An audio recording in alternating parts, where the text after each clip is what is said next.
Now it is working. Okay, thanks a lot for introduction and especially also for invitation to give a presentation here about laboratory testing of composite ties, what we are doing in Europe, and especially the composite ties. We are in an early stage, but we are collecting now some experience, and that's what I want to show you at this stage at the moment. So the composite cross ties, it is a new type of tie for us in Europe, new, let's say, a couple of years. With all the other ties, we have a long experience for sure with the timber ties, for sure with the concrete ties. We have long experience, we can calculate them. But now with the composite ties, we have new materials, we have new mixtures, new composite products, we have innovative geometries, what you can see here, for example. And the question is now, how should we test them that we know these ties will perform also in track? So if we talk about timber cross ties, we know quite exactly what they can and what they are doing in track. We have them in track since 100 years and more than 100 years. We have them in track all over the world. For sure, we can test them, but we know the timber ties, we know the lengths, we know the cross section, what we require, maybe depending on the material of wood, but we have a very good experience with it. So tests with timber ties are not really common in Europe. Concrete ties, it is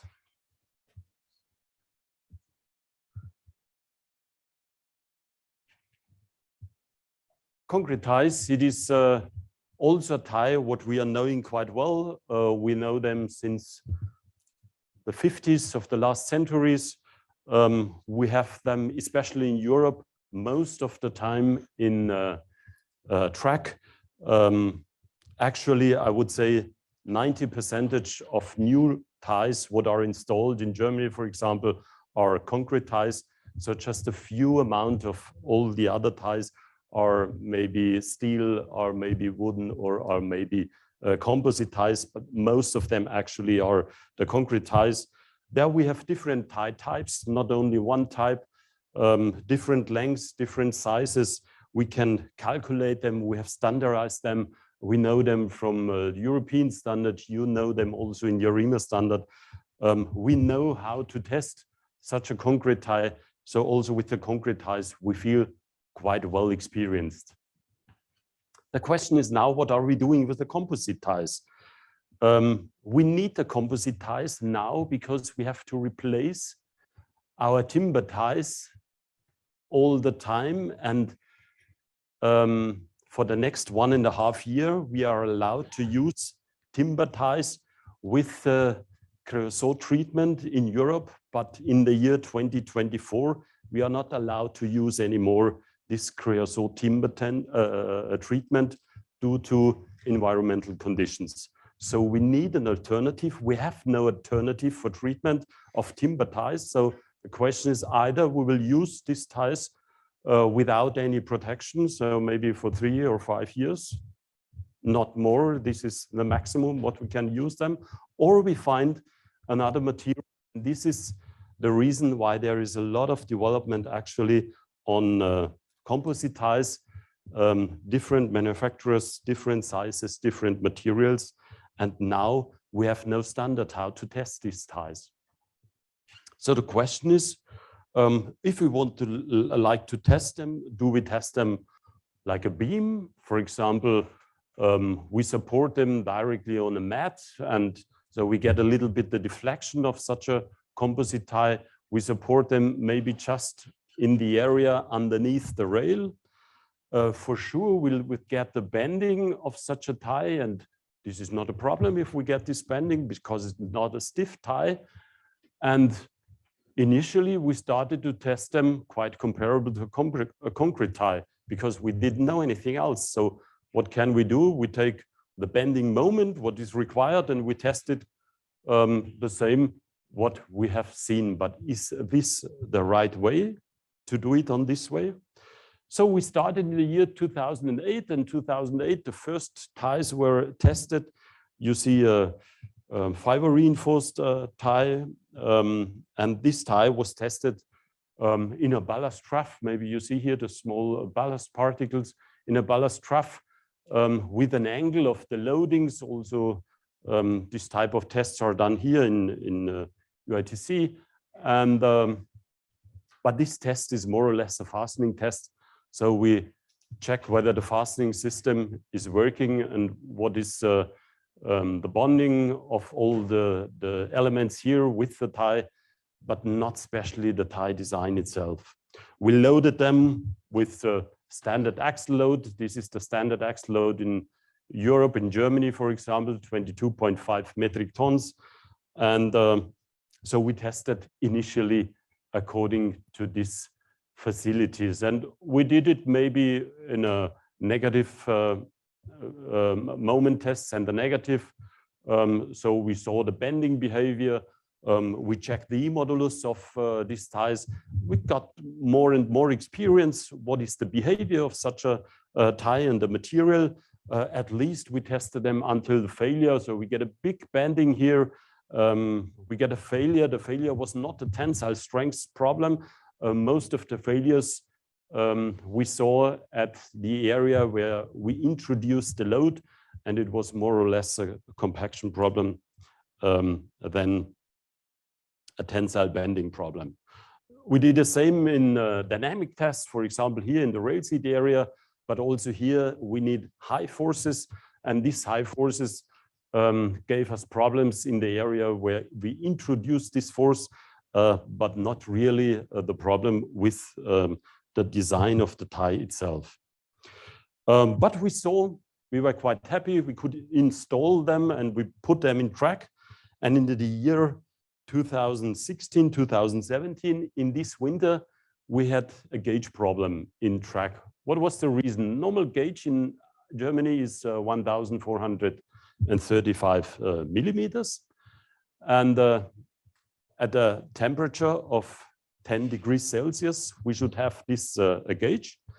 And in winter period, we measured a gauge of 5 millimeters less.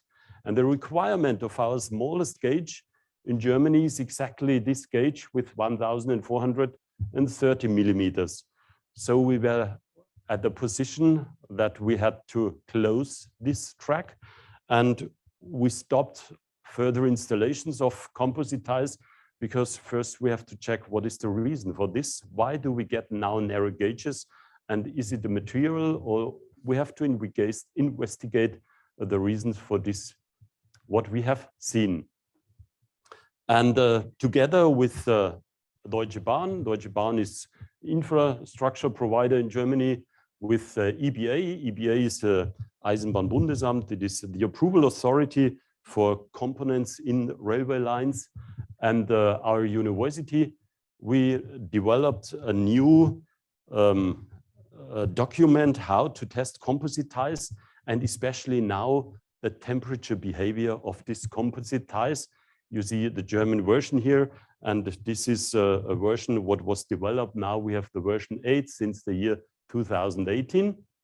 And it was quite clear that we have to take care about the temperature depending behavior. And when we started, we put the ties in a climate chamber, and we measured the expansion and the shortening of these ties in a temperature range of -20 degrees up to +40 degrees as a center, as a core temperature of this tie, where we checked what is the behavior. And there we saw there are some materials which have a huge temperature expansion, and this temperature expansion or shortening gave us the result what we have seen, for example, in track. So we did a lot of tests here, and these tests are then done on maybe just half of the length of a tie, in a length of 750 millimeters, maybe in a box. And maybe what you see here is now a result of a very good material. And you see at the temperature of -20 degrees up to a temperature +40 degrees Celsius, we see here a difference in length of roughly 0.5 millimeters. So it is a very good material, a material where we feel quite safe. And these tests are initially done in the year 2017 when we started to think about this problem that we have a change in a gauge. What else are we doing now? Because this is the one situation that we just know what is the temperature behavior of such a tie. But additionally, we have to do fatigue tests on these ties, also under temperature conditions. And before we start with a fatigue test, we are testing a normal composite tie in a 3-point bending test, just to know initially the elasticity of this tie. We want to know the Young's modulus. We want to know what is the stiffness of such a beam. And we test them before we put it in a ballast trough. And this is the second test, that we install this test in a trough in real conditions, where we install 2 ties and we load them with a load up to 375 kilonewton, dynamic loadings with 5 million load cycles. So we apply these load cycles and we see quite exactly the bending of the ties because they are composite ties, they are allowed to bend. But the question is, what happens to the gauge during that time, and do they fulfill the requirement also regarding cracks or something like that? And the bending, we will get more bending if we have different temperatures. So we have to take care about at what temperature do we test these ties. And this is also now mentioned in the new version for the test procedure for the ties. There are 2 different concepts, a concept A and a concept B. And you see on the x-axis the number of load cycles. So at the end, we have 5 million load cycles. We start normally initially at the concept A with 2 million load cycles at a temperature of 30 degrees on the surface of the tie. So we are measuring also the core temperature, but we are measuring the surface of the tie because that's what we see and what the sun is heating up. And after 2 million load cycle, we increase the temperature up to 60 degrees Celsius at the surface of the tie, because in summertime, for sure, most of them are black ties. So we get a high temperature in this area and we load them additionally 1 million load cycle. And after these 3 million load cycles, we go back to 30 degrees Celsius till the 5 million load cycles. This is the concept A, concept B, and you can choose which one you prefer. Concept B says we start with 1 million load cycle at the temperature of 30 degrees. And then during the day, what means 8 hours, we heat them up to 60 degrees surface temperature. And during the night, 16 hours a day, we heat them just to 30 degrees Celsius temperature. So it is more or less a little bit more realistic, not to apply a total in one section, 1 million load cycle. So we go up and down with the temperature. It can be done with the computers.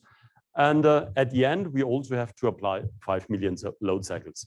Most of our tests, what we are doing are concept A. Concept B takes a little bit more time because we have to wait and we have to increase the temperature, but we can do both ceremonies.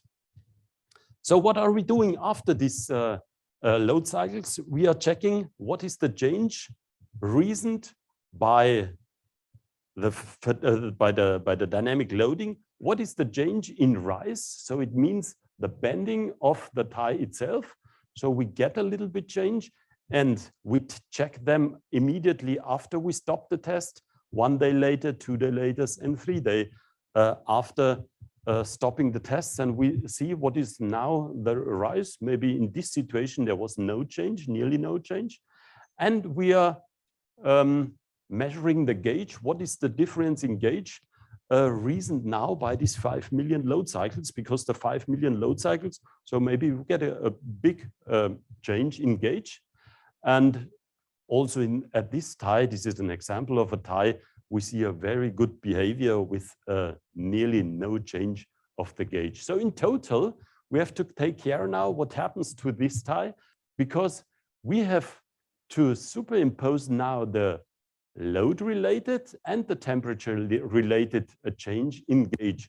This means that the example, what we have seen here, we have 0.6 millimeters as a change in gauge reasoned by the dynamic loading, and we had 0.5 millimeters nearly reasoned by the temperature behavior. So in total, we have roughly 1.1 millimeter change in gauge.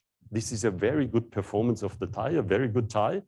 Other ties, we see here values up to 5, 6, or 7 millimeters. So much more, and this is the problem what we have with the ties reasoned by the temperature itself and the dynamic loadings. And after this test, for sure, we are checking whether there are cracks in the ties. We check the surface of the tie, and we check the modulus after the repeated load test. So the Young's modulus, again, with a 3-point bending test, we compare them, and most of the time there is not a real big change in the stiffness. So we have a change of, at a good tie, maybe 1% in stiffness, and maybe up to 2, 3, or 4%. But this is at most ties and most of the materials not the big problem what we have. The same we are doing with the turnout ties. In principle, it is the same test, but the only difference is we are testing 2 ties with 2 different lengths. So it means we have one short tie, extremely short tie with just a length of 2.2 meters. And we take a longer, not the longest tie, but a longer tie, what we also can install in a ballast trough. And you see here the test tie with a length of 3 meters. And all the other situations are the same. We test also the turnout bearers now in the same facility, just with the 2 different lengths. And we see a difference in the rise at the bending of the tie, for sure.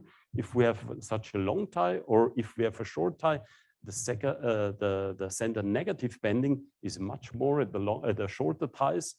The end bending is more at the longer ties.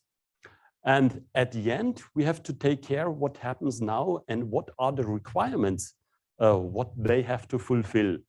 And the requirements after testing is at the length of a tie, as we take the distance between the center of the axis. So quite easy, we take 1.5 meters or 1,500 millimeters, the gauge plus at the end, roughly the width of the railhead. We take care about the temperature expansion test from the first one. We take care about the plastic change of the test, and we take the value after 3 days. So it means after 72 hours, what means, so we have a little bit time that maybe this elastic and plastic deformation comes back. And we have to sum up these values, and they have now to compare that standard cross ties. The maximum value, what is allowed, are our 4 millimeters. This is the reason we have seen before. Normally we have a gauge of 1,435 millimeters. Minimum value is 1,430 millimeters. So we apply maximum 5, but reasoned by maybe some measurements in this test, we have to reduce it to 4 millimeters. And for turnout ties, it is more the requirement. The requirement is quite heavy because at the turnout tie, we have maybe 2 tracks at the area where we have the frog. So therefore, we have to reduce this or to increase this requirement to a value to 1.5 millimeters. And there you see, we have many, many manufacturers which can fulfill the requirements for the standard cross ties, but which have problems with the requirements for the turnout bearers. And the rise, what means reasoned by the center, by the bending of the tie in center, has to be less than 5 millimeter. Also, this is specified in this standard what we are using in Germany. So this was my presentation. What I wanted to show you how we are testing in Europe the composite ties. And now the microphone is not working anymore. Thanks a lot.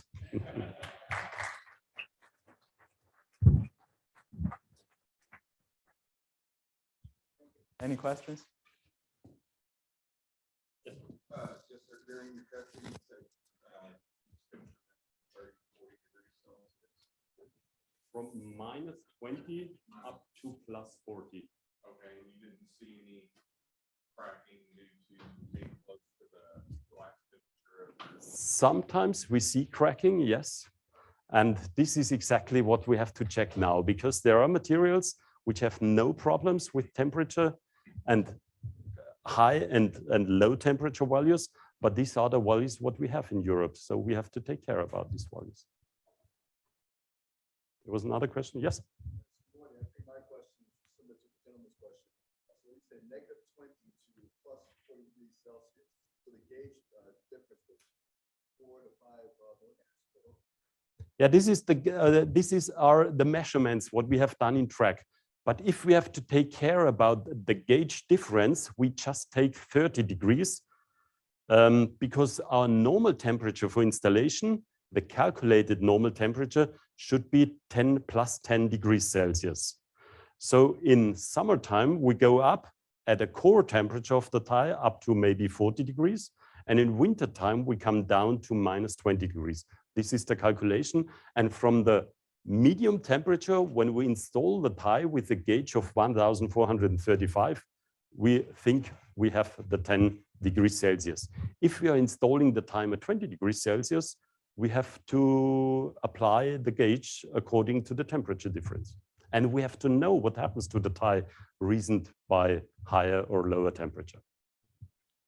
So max difference in gauge. Exactly. Yes.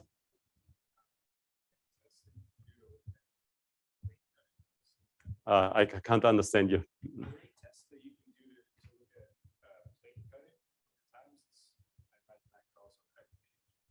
No, we haven't done it up to now, any cuttings there. No. Yeah. Marcus.